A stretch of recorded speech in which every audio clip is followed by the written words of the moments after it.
In a quiet town where everyone knew each other, life moved slowly and peacefully. Most families were kind and looked out for one another.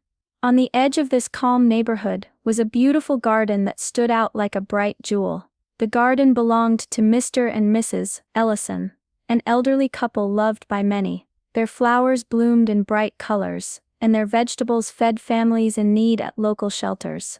But not everyone cared about the garden.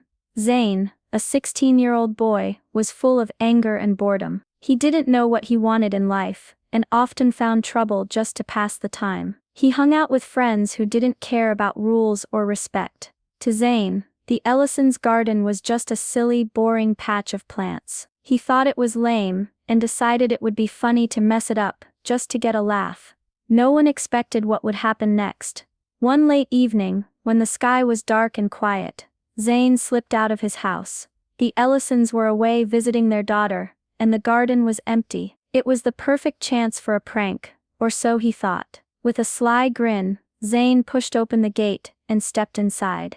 At first, he just walked around, looking at the flowers and vegetables. But then, the boredom took over. He grabbed a handful of bright red tomatoes and crushed them under his feet. He pulled out young plants, ripped leaves from the tall sunflowers, and stomped on the carefully made paths. A small wooden fence was knocked down with a loud crack. Zane laughed loudly, thinking about how funny it would be when everyone saw the mess. To him, it was just a harmless joke, a way to shake things up in a town where nothing ever happened.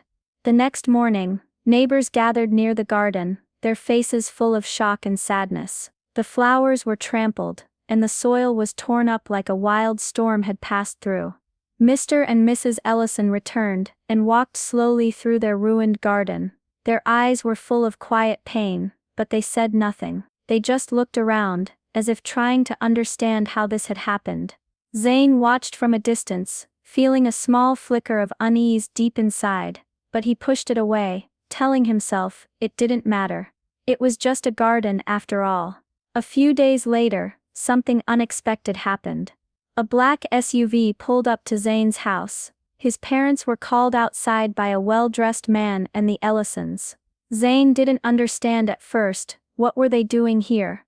The man in the suit spoke calmly but firmly. It turned out that the land where Zane's family home stood actually belonged to Mr. and Mrs. Ellison. They had quietly owned several pieces of land in the town for years, including the Ellisons' beautiful garden, and Zane's house was built on one of their properties. Zane's parents were shocked. They had never been told before. The Ellisons explained that the garden was not just a hobby, it was a labor of love. It was part of a bigger project to help feed over 100 families every year, providing fresh fruits and vegetables to those who struggled to afford food. What Zane had done wasn't just a prank or a joke, it had destroyed weeks of hard work, hope, and kindness. The damage was bigger than anyone realized. For the first time, Zane felt a deep knot in his stomach. This wasn't just about a ruined garden anymore. It was about something real, something important, and he was the one responsible. Instead of calling the police, Mr. Ellison gave Zane and his family a choice. They could take the legal route and press charges, which would likely bring trouble to Zane's future, or Zane could make things right by working with the Ellisons to rebuild the garden and help with their food project for the next 6 months. Zane's parents agreed quickly, hoping this would teach their son a lesson. Zane didn't want to agree, but he knew he had no real choice. So, with a heavy heart and an angry glare, he started going to the garden after school. At first, he didn't take the work seriously. He moved slowly, grumbling, and avoided the people who volunteered there. The work was hard and dirty, pulling weeds, planting seeds, and watering every day. Zane felt like he didn't belong, but slowly, things began to change.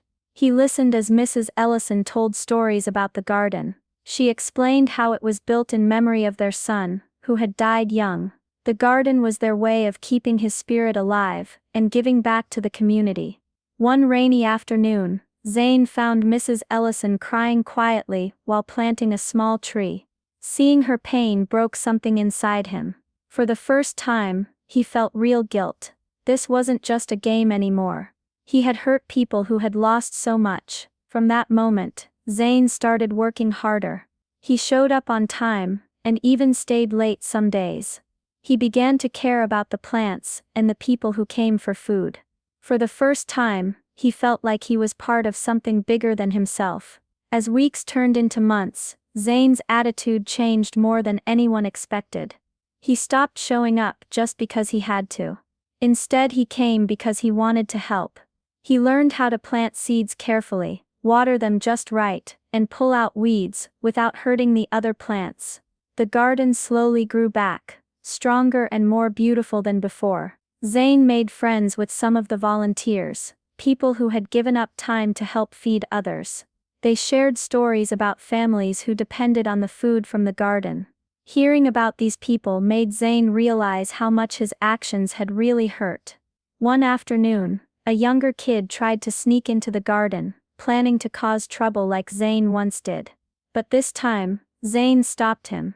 He explained how important the garden was, and how it helped many families. It was a moment that surprised even Zane himself. He was becoming someone who protected, not destroyed. Zane finally gathered the courage to apologize to Mr. and Mrs. Ellison.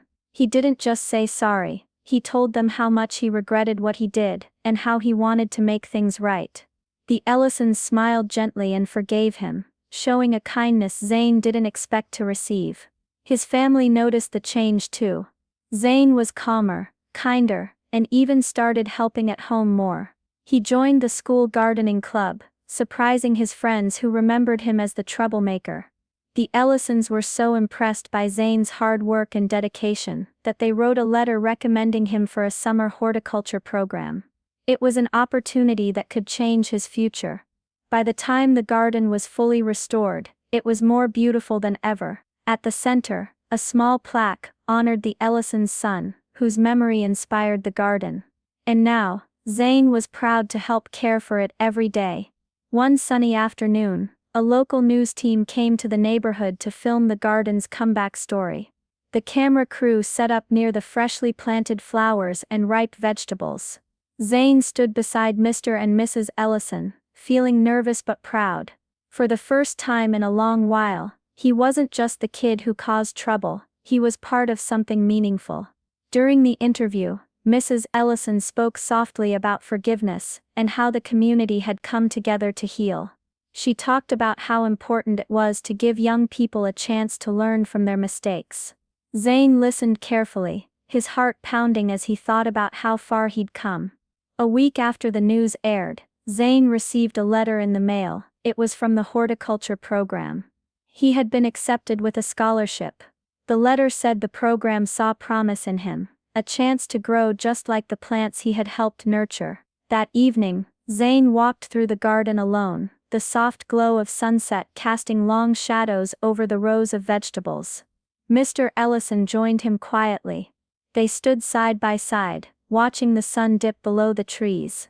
"You remind me of my son," Mr. Ellison said, his voice gentle but steady. "He made mistakes too, but he always tried to fix them."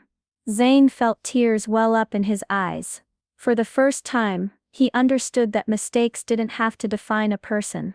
What mattered was what they did next. Kneeling down, Zane touched the earth, feeling the cool dirt beneath his fingers. A quiet smile spread across his face. He had destroyed something beautiful out of boredom, but in rebuilding it, he had found something even more powerful: purpose. The garden wasn't just a patch of land anymore. It was a second chance, for the Ellisons, for the families they helped, and for Zane himself.